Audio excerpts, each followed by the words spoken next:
Okay, dear students, so coming up with another question. Let's Two conducting rings A and B have their centers on the same line. The planes of A and B are parallel, like this, and there is a constant clockwise current in A. Constant clockwise current. Okay, so it is always better if we draw it like this. A line here that will show you like which part is on the other side of the screen. So this is the ring, and it is the current going like this. Okay, fine. The ring A is stationary and the ring B moves towards ring A at a constant speed. It is moving at a constant speed. That is the condition here. Outline why the magnetic flux in the ring B is increasing. Yeah, of course. You see, when the ring A is there and the current is passing through it, so we can apply the grip rule, right hand grip rule. But in my videos, I call it right hand grip rule type 2.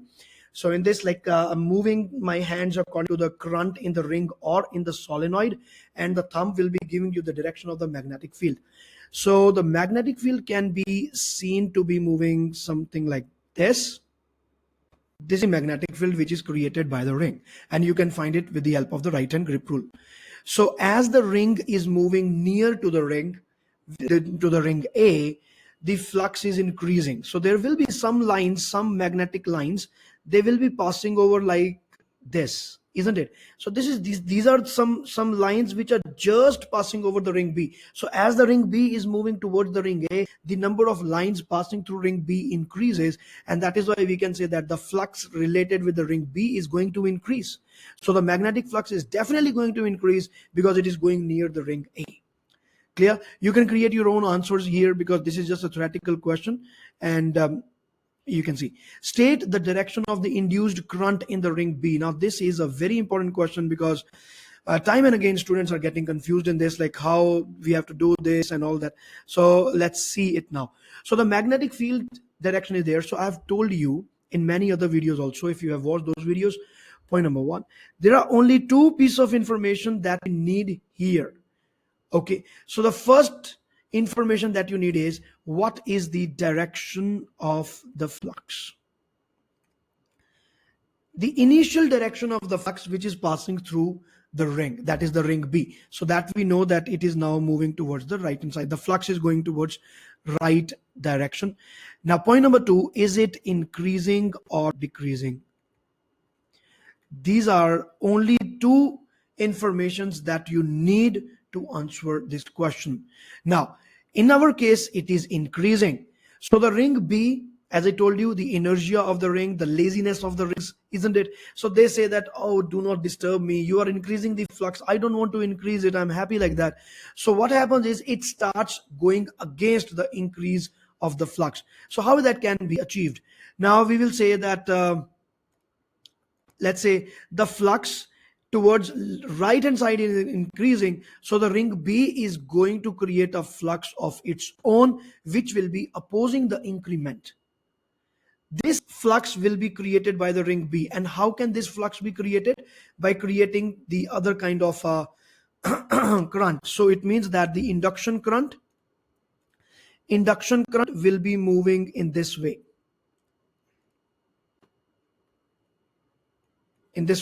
which is clearly opposite of this current, because in this big loop the current is going in the downward direction at this point, but in the ring B it will be going in the upward direction. So they are opposing each other. So here it was clockwise, so our answer for the answer B will be anti-clockwise. This is how we do it, because when they are going near to each other it is anti-clockwise. You can even imagine it that when it is going near, the opposite force is acting, and the currents are in the reverse direction. But if they're trying to go away from each other, then the same current is there and the attraction between the ring is happening. Like that also you can imagine. Otherwise, no problem. Let's go for the question number C now. The graph shows how the magnetic flux in the ring B varies with time. Okay, so the ring B varies with time.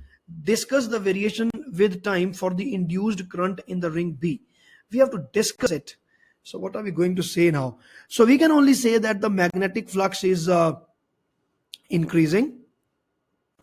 So magnetic flux is increasing, and the EMF induced, as the concept of Faraday, So that is d phi by dt. From that magnitude, we can find the slope also. We can comment on the slope here. So initially the slope was very low, but now gradually the slope is increasing. So more is the slope, more is the EMF which is generated. So we can say that the slope of this line is increasing, and so we can jump to this conclusion that more EMF will be generated because the flux is increasing. So this is what we can write. Otherwise, we have to just refer to the answer given in the mark scheme by the IB people. So if you have the mark scheme, you can see it. Like what are the solution here. I will show you the mark scheme and we will read the answer at that time. So if there is any other question, let us see. Outline why work must be done on the ring B as it moves towards ring A at the constant speed. So why do you think that the work has to be done?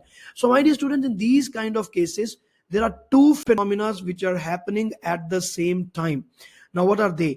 Point number one is that it is giving rise to the current. Like we can say that the current in this ring is now moving in the downward direction. So this is one of the methods in which ring B can go against the increment in the magnetic flux, because it does not want the increase in the magnetic flux. What else it can do? It can go away from the ring, because now it does not want to go near the ring. So there will be a force on this ring B. Now the force is that this ring B is getting repelled by that factor. Because of the action reaction pair, there will be an equal and opposite force on the ring A also. Both of these rings are basically repelling each other. Let us take this condition that ring A is not able to move, it is fixed. So ring B is definitely having a repulsive force in the backward direction. But the question explicitly mentions this, that this ring is moving with a constant velocity of v. So how is this velocity not reducing? Why the retardation is not taking place? It means that some external force has to come into picture. So there will be a force in this direction which will be equal to the repulsive force. Both of these forces have to cancel each other out. Only then the F net will become zero. The acceleration or the retardation will become zero. The ring will keep on moving with the velocity with which it was moving. So it will be moving with the constant velocity only if there is external force there on the ring, which means that some work has to be done on this ring if this ring has to move with a constant speed. That is why. So this is how you can create, the explanation for this. The ring B cuts an increasing number of the magnetic field lines. That is why it is increasing. The answer to this, the second question, is counterclockwise. Even this is correct. C, the rate of change of magnetic flux increases. The gradient of the graph is increasing with time. Faraday law states that the induced EMF will be increasing. So the induced current will also be increasing because the resistance of the ring is constant. So even you can mention that also. So I have not mentioned about the induced current, by the way, in my explanation, but these are the 3 points that you can give, because there are 3 points in this question. 5D, the current induced in B gives rise to the magnetic field opposing that of A. There will be a magnetic force opposing the motion. You can directly jump to this conclusion so that there will be repelling forces there, or you can say that there will be two magnetic fields now. So the interaction of both of the magnetic fields creates some repulsive forces. You can go into bit details here and you can tell why the repulsion is happening. Both of the rings are producing the magnetic field which is opposite to each other. That is why the rings are repelling each other. This is how you can give the answer to this question. Okay, dear students, so this is Professor Gurun. Thanks for joining. I would be putting more videos today, so keep watching, keep tuning. All the best.